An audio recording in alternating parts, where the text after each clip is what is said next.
Why has the plight of the Rohingya been ignored? Hundreds of thousands of people fled a military crackdown in Myanmar 5 years ago. They've been refugees in Bangladesh ever since, with no hope of returning home. So what future do they have? This is Inside Story.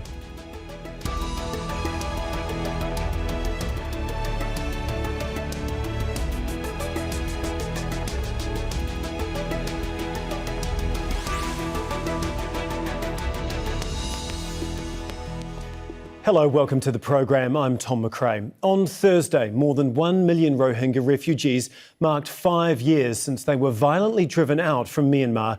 Most are still stuck in what's become the world's largest refugee camp in neighbouring Bangladesh.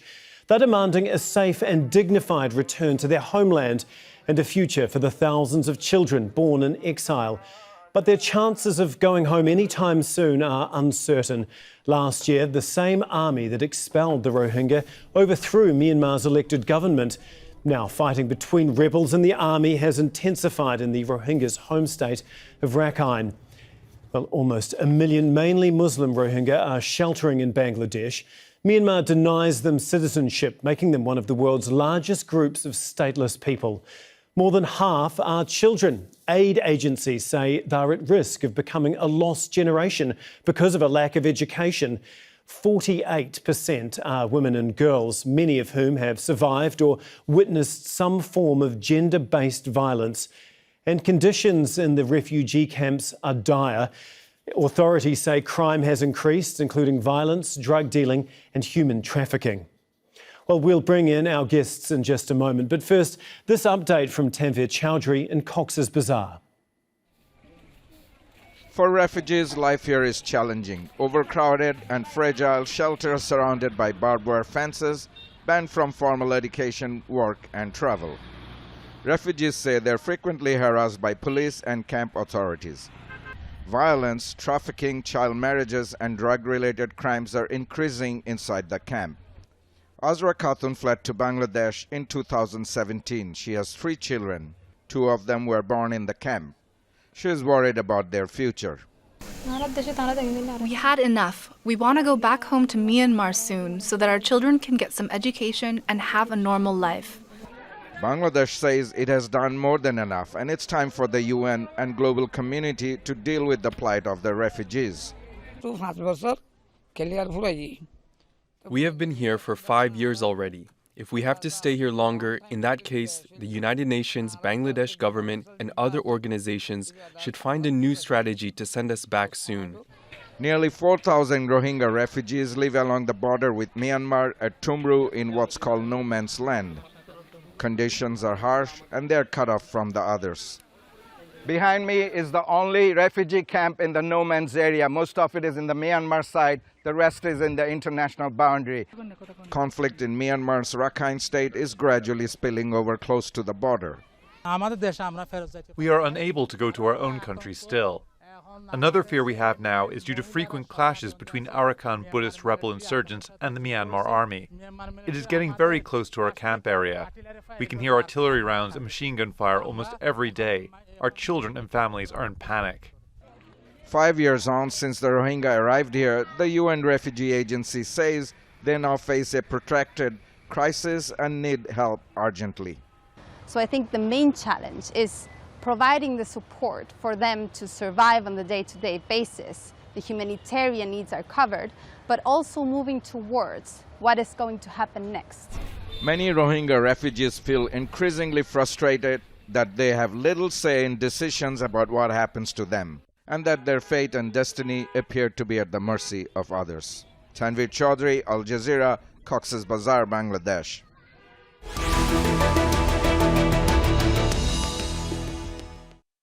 Well, let's bring in our guests now. In London, we have Kyaw, Executive Director at the Burma Human Rights Network.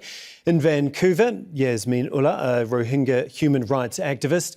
And in Cape Elizabeth, Maine in the US, Tom Andrews, the UN Special Rapporteur on the situation of human rights in Myanmar.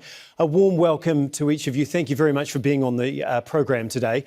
Yasmin, I want to start with you. 5 years on, does it feel like anything has changed or have things simply gotten worse? Unfortunately, things have gone worse. I think the segment by Tanvir was very, very captivating and very much true to what the sentiment is like on the ground. People are extremely worried that their situation's not going to ever get better. Neither would it get better in Rakhine State due to the junta's doing, and neither would it get better in the camps where restrictions are increasing in order to push people to go back home in an unsafe conditions. And so our communities are basically stuck in a limbo. And without any choices of our own, our agency completely ignored, and our skills completely, really just neglected and not incorporated in the plans and management of the camps. Kyaw, do you think that there's a feeling of helplessness among the population at the moment? As you see, the Rohingya population in the camp, they are genocide survivors. They are traumatized people, and then besides, they have lots of pressure, social pressures and authorities, for pressure from the authorities, local authorities, and also local communities. They are surrounded by lots of problems and difficulties, and this is the layers of failures by the international community, including UN, and that's the result we have today. Tom, we've heard and seen quite a lot about the conditions in the refugee camps, but obviously there's hundreds and hundreds of thousands of Rohingya still in Myanmar. What is it like for them there, and has it just gotten worse since the military took power? Well, Tom, that's a very good question, and yes, things are getting unfortunately worse inside of Myanmar. There are over 600,000 Rohingya living in Rakhine State right now. I spoke with some of them as recently as yesterday, and I can tell you from my conversations, things are bad and they're getting worse. There's no respect whatsoever for human rights. Conditions are horrible in terms of the bigotry and discrimination that they face. Restrictions in movement are even greater than ever before. 130,000, more than 130,000, are living in what are called IDP camps. They're really concentration camps, if you will, open-air prisons. I've been there. And, 5 years ago, when I was doing a fact-finding mission before I became Special Rapporteur, I was meeting with people there, and one man, I'll never forget it, he said, look, if the world won't help us, then bomb us, bomb the camps, because it would be better for me and my family to die than it would be to continue to live in these conditions. This is 5 years ago. So the fact is that this grim milestone that we have marked, the 5th anniversary, was not the beginning of the living hell that Rohingya men, women, and children have been suffering. It's been going on for some time, and it continues to go on in Rakhine State in Myanmar, even as we speak. Yeah, we'll get to the, I guess, maybe the lack of response from the international community shortly. But just while we're speaking about these camps and the plight of the people within them, education in the last few months has been a massive issue.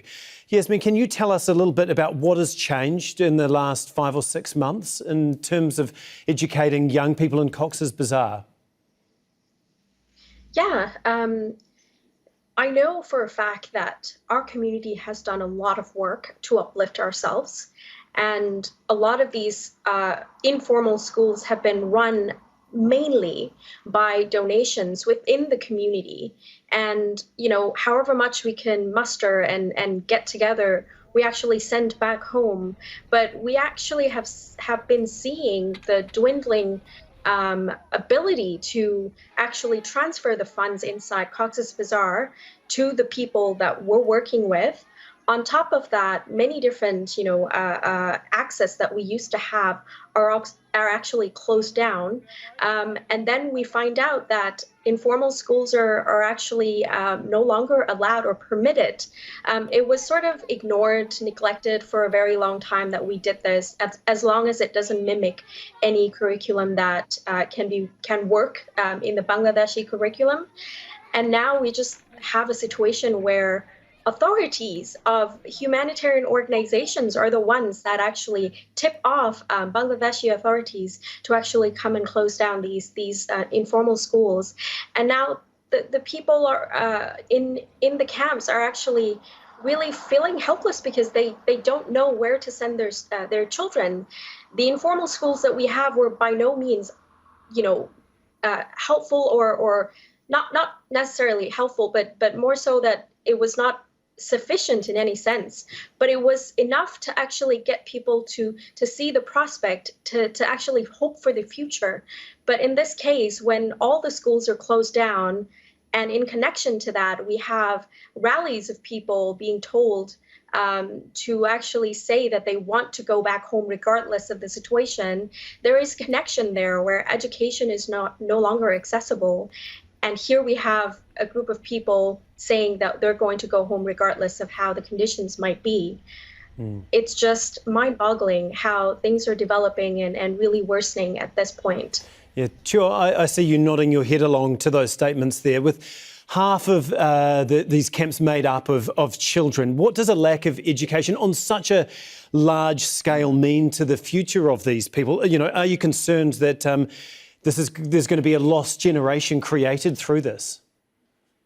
Yeah, first of all, we would like to thanks to Bangladesh for saving the life of the Rohingya people, but not allowing them for the education is killing their souls. Look at that population. 52% of the population is the young people, those who are school age, and they are not allowed to go to schools, and they don't have any. They are not even young Rohingya youth. You see that the way they have training, giving the education to the children, it is very remarkable. I really salute them. The way they have come stand up for the community, but then also prohibited by the Bangladesh government. And from the human rights perspective, it is a crime. You are not allowing young generation for education, and that means you are destroying the community for their future in a long-term damage that going to cause. And Bangladesh will be the first country who will going to face the problem because they are there now. Practically they are there now. And as long as the Burmese military or government or any not opportunity to have to repatriation, they will be there forever. Bangladesh government, how many decades they have been struggling for diplomatically to send them back to Burma. It's failed. So there must be an alternative way. But until they go back, they're able to go back. They are there. So they need to stand up on their own. The education is the most important and the backbone of the community to stand up on their own. So Bangladesh government need to consider seriously to allow their schools, and not only formal schools as well, and let the international community also raise this concern with the Bangladesh government. Tom, just on the Bangladesh government, 5 years ago, I imagine that they never thought that they would still have 1 million refugees living within their country in these sorts of conditions. Has too much pressure and responsibility been put on that one country? And what can be done about it at this point in time? Well, there's an enormous amount of pressure on the Bangladesh government, and frankly, there's not enough is being done to support them by the international community. There's no question about it. Now, you think about it. Bangladesh is a developing country, a lot of challenges that they're facing. Of course, the world is facing a very difficult economic period right now. They have a lot on their plate. Add to that more than 1 million people who they welcomed into their country to save their lives, literally running for their lives. And now they're faced with an enormous, enormous challenge of how to deal with this enormous responsibility without adequate support from the international community. So I think it's really, really important. Now, all the points that Yasmin and Kyaw are making are very, very important. And what Bangladesh needs is obviously voices to be heard from inside those camps. They need to listen and be responsive to those voices, but also they need support and engagement to a much greater degree from the international community. They deserve our thanks, but more than that, they deserve our support. Do you feel that this plight of 1 million refugees is getting attention at the moment because it's a significant anniversary, 5 years on? But do you think that a lot of it is a lot of talk, but not much action? Yasmin, how do you feel that the international community has responded to the plight in the last 12 months or so? Do you think it's been forgotten? I unfortunately think that it has been. A lot of times there is this curious trend within the international community when it comes to dealing with the Rohingya cause or the Rohingya plight. it always acts as if Rohingya issue is separated from the Myanmar issue. And there we have it. We have the coup and the widespread violence across the country because the international community has actually ignored the concerns that were voiced by the Rohingya community and leadership. And now we are stuck in the middle of the issues of human insecurity and various other restrictive livelihood and, apartheid-like conditions within Rakhine State and the penalization of mobility within Rakhine State and across Myanmar for the Rohingya. All of this is basically going back to the issue that is not dealt with well enough or in full force, which is impunity. Especially the impunity enjoyed by the Myanmar military. There are still many countries that are dealing business and connecting or benefiting from the economic incentives and basically enabling the Myanmar military junta by extension. And that is prioritized over saving our lives, saving people's lives in Myanmar and in Cox's Bazar and Rohingya all across the world. And so we have this issue of priority not being, placed on the right issues or on, or morally seen almost. And so when we deal with issues of Rohingya, it's almost like we're actually just trying to kick down the doors that it would never open for us.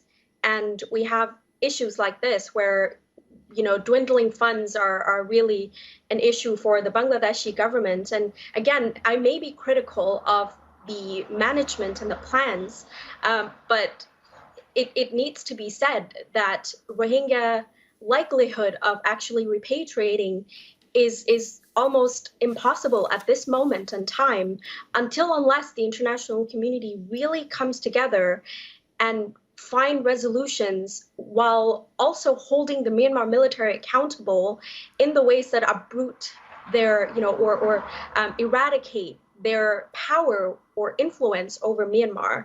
Without that, and without, addressing the issues of lack of agency in the camps, without those issues addressed, we really won't be able to get anywhere, and the Rohingya situation will get even worse.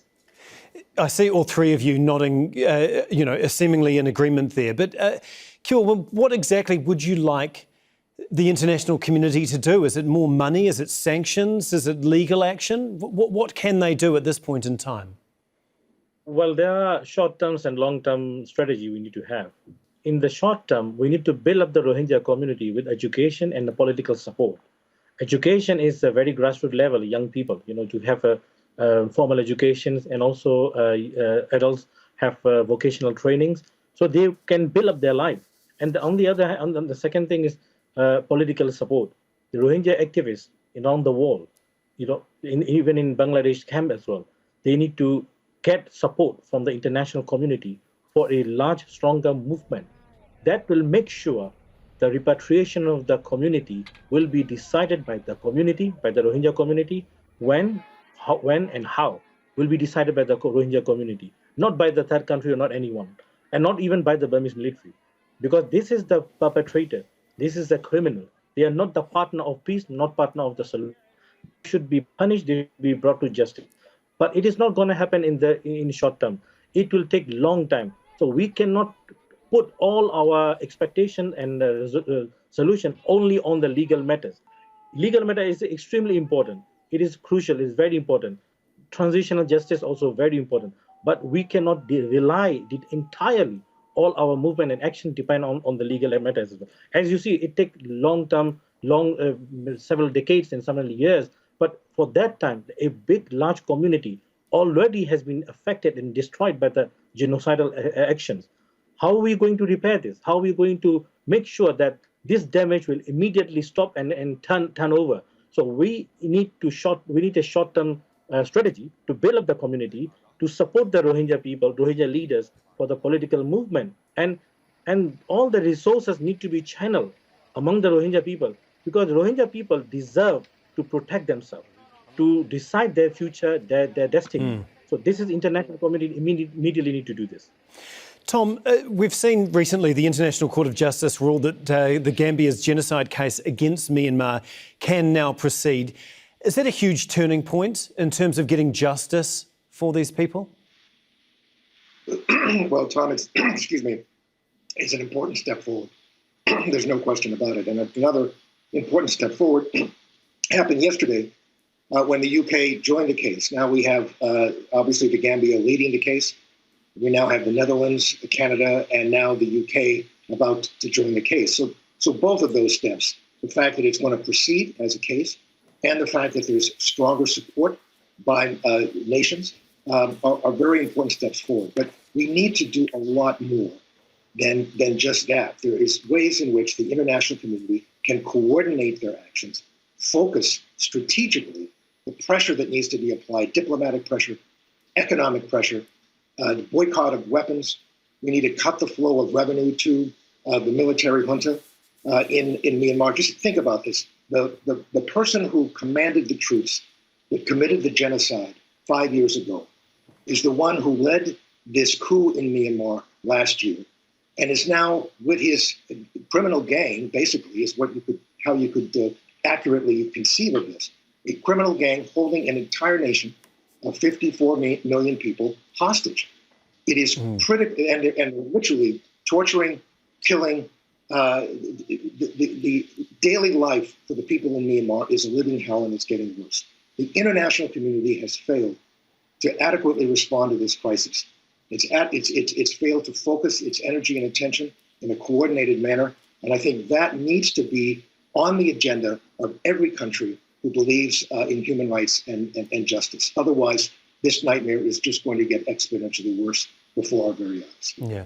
We've got a few minutes left, and I'd like to hear from all three of you on this sort of final point. Yasmin, we'll start with you. How much hope do you hold out that one day the people that are stuck in these refugee camps will be able to return home to Myanmar? And what do you think it will take? I think that it would take a lot of efforts, and as Special Rapporteur Andrews have mentioned, it would need a collaborative, coordinated effort from all sides and all parties involved on this to actually uplift the community. And first, it would have to start with recognition that Rohingya survival itself has been a skill set that is immeasurable by any means.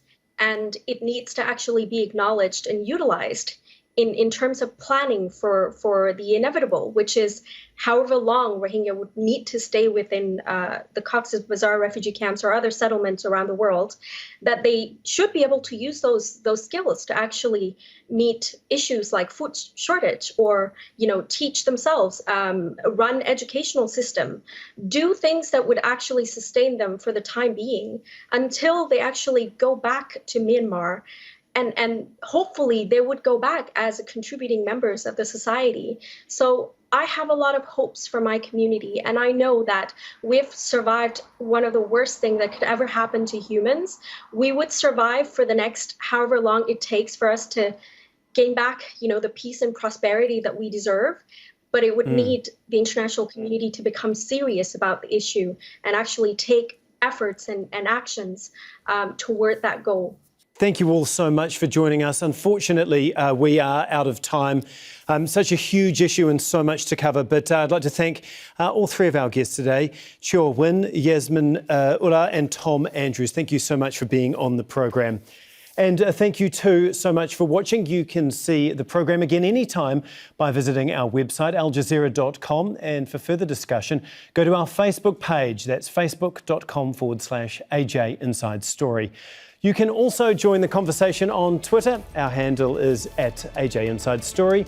From me, Tom Mcrae, and the entire team here in Doha, bye for now.